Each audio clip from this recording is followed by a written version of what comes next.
Welcome to Diversion Insights Quick Takes. I'm Terry Vidals, and today I want to talk about something that can make or break your entire drug diversion program. That's staff engagement. You can have the most sophisticated monitoring software on the market. You can have cameras positioned perfectly throughout your facility. You can have waste assaying protocols and random drug testing programs in place.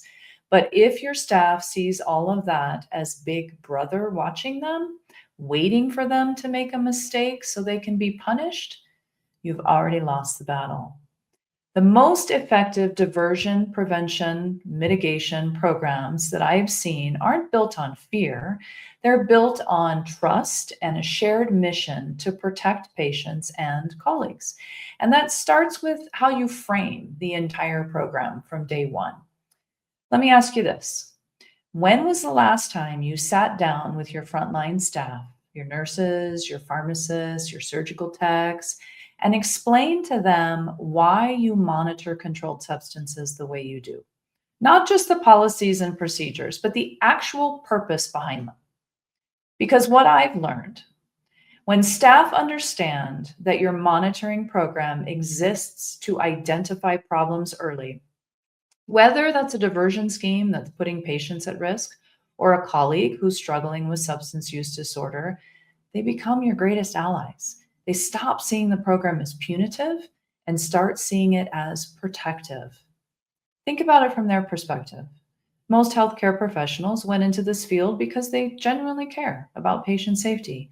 They want to work in an environment where medications are handled appropriately, where their colleagues are healthy and functioning at their best, and where patients are protected. Your drug mitigation program should align perfectly with those values, but only if you communicate it that way. One of the most powerful things you can do is reframe how you talk about substance use disorder in the healthcare setting. Instead of treating it as a moral failing or termination worthy offense, acknowledge it for what it is: a medical condition that can affect anyone, including dedicated professionals we work alongside every day. When a staff member is identified as having a substance use disorder through your monitoring program, how you respond sets the tone for your entire organization. If the message is, "We caught you, you're fired, your career is over," then other staff members are watching and they're learning that if they ever notice a colleague showing signs of impairment or unusual behavior, it's safer for them to look the other way than to speak up.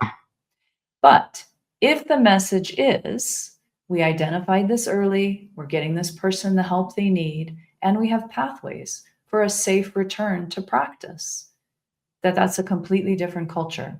This tells your staff that coming forward, whether about their own struggles or concerns about a colleague, isn't career suicide. It's actually the responsible thing to do.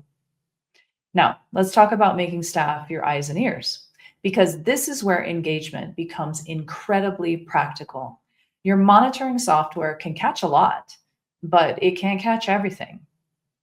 Cannot tell you when somebody seems off during a shift.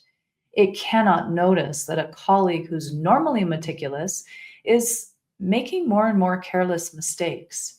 It can't pick up on the subtle behavioral changes that often precede a serious diversion problem. Your staff can see those things, but they'll only report them if they trust that their concerns will be taken seriously and handled appropriately. This means you need clear, accessible reporting mechanisms.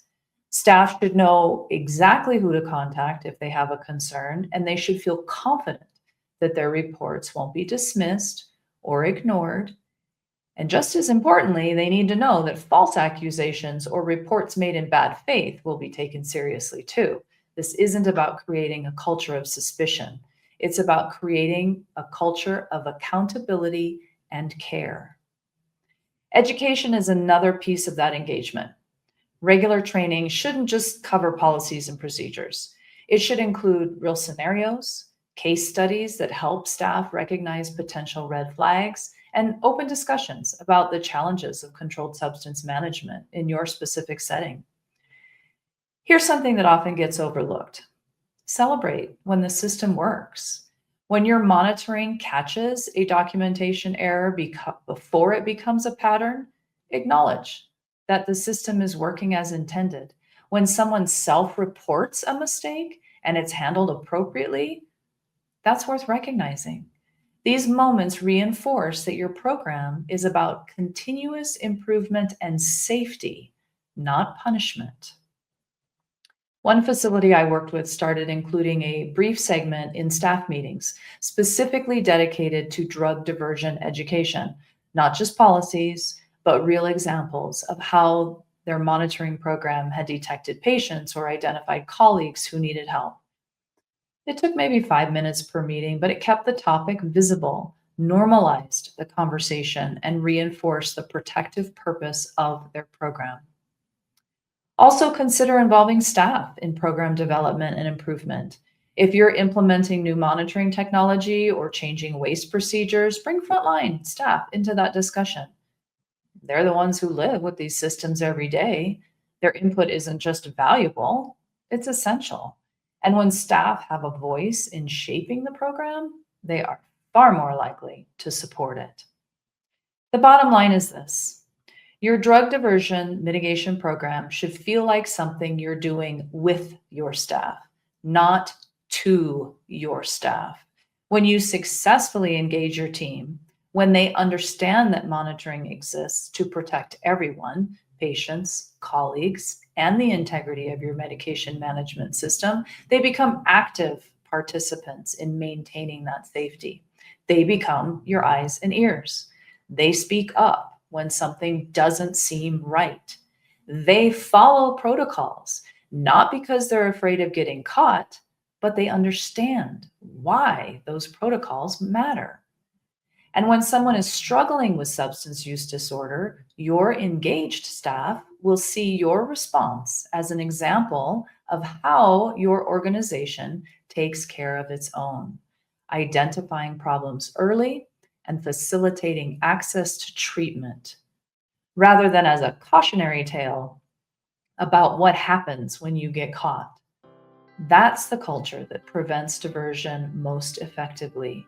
Not fear, not surveillance for surveillance sake, but a shared commitment to safety, accountability, and caring for each other. Thank you for joining me for this quick take. It's a topic I'm passionate about, and I'd love to hear how your facility approaches staff engagement in your diversion mitigation program.